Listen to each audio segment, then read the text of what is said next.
bumalik na yung mag-akot ng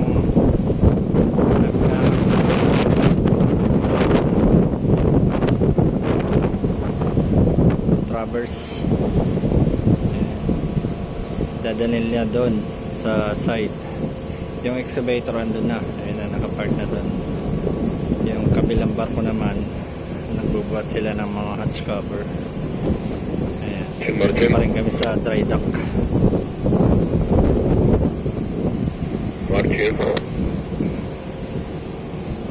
Ayan, ganyan dito sa dry dock, napaka-busy. Okay, thank you. Floating crane is coming. Guys, stand by.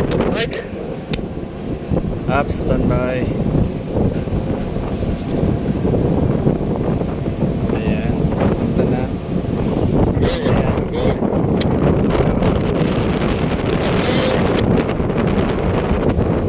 Dami yung master line dito. Ayan. Ito naman kami dito. Ready naman kami ni Kabayan mag-video, ba?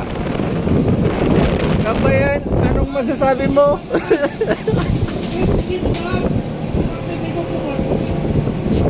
Yes. Anong masasabi mo, Kabayan, sa mga nangyayaring nagaganap? Ay ba, vlogger na, seaman pa. Napakaganda.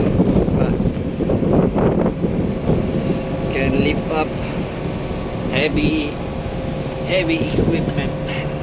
Tingin ko rin mo magbukas ng tangke. Sigurado yan. Bukas tayo.